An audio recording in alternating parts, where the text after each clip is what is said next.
On a étudié aujourd'hui la Agdara de Melacha Shenat Tzra Legoufa dans les Rishonim, Rashi. Pour commencer, rappelons qu'il y a deux cas principalement qui sont le cas de Melacha Shenat Tzra Legoufa, soit le cas de Otsa Tamet, ou bien le cas de Chofer Gouma Ve'eno Tzarech Ela Le'afra. Le Rashi, dans Tzadik Gimel Amoudbet, va donner trois notions en disant tout d'abord le fait que dans le cas de Otsa Tamet, c'est que Ela les salka me'alav, ce qui est recherché ici, c'est de le retirer de devant nous, qu'il n'y ait pas sa présence. Donc c'est pas la melacha de Otsa qui nous importe, mais c'est le fait qu'il ne soit pas ici.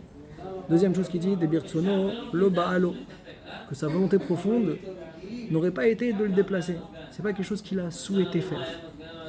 Et troisième chose, velo yatsarich la. Il n'a pas la nécessité de la melacha, il n'a pas la nécessité de devoir porter. Donc, ça, ce sont les trois arguments que, d'après Rashi, on est dans Melacha, She'enat Tzra Legoufa. Dans la Gemara Yudbet, Rashi va encore nous dire le principe de Eno Tzarich Le'ikar Tachlita. S'il n'a pas besoin de l'essentiel de la Melacha, comme dans le cas du Zav qui avait la poche, lui, il n'est pas intéressé de porter ses flatulences. Rashi, dans la Medalef Amoudbet, également, on a vu avec le cas de la ptila, quelqu'un qui viendrait tendre une bougie, pareil, ça s'appellera Melacha Shenat Tzra Legoufa s'il le fait dans un but d'économiser la cire.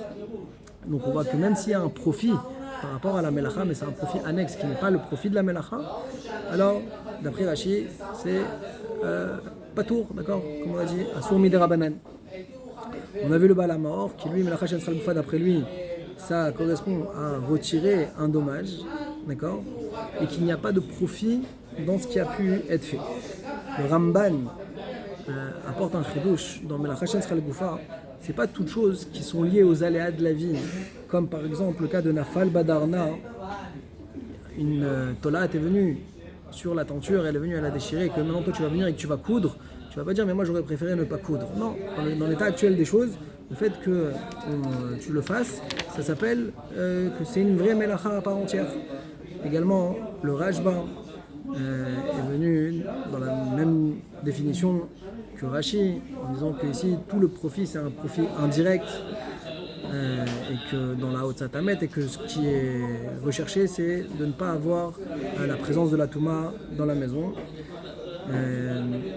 Le Ritva, également pour conclure, ramène le Chidouche qu'a donné le Ramban, que c'est pas toutes les déconvenues de la vie qui s'appellent quelque chose qu'on fait à contre-cœur, entre guillemets, qui s'appelle Melacha Shenat Tzra Legoufa, comme par exemple le cas de Ketsira, quelqu'un qui doit moissonner, il va pas dire non mais moi j'aurais préféré ne pas avoir à moissonner, étant donné que ça s'inscrit dans un programme pour obtenir le Ochel, alors ça s'appelle une Melacha à part entière, Chazak U'Baruch.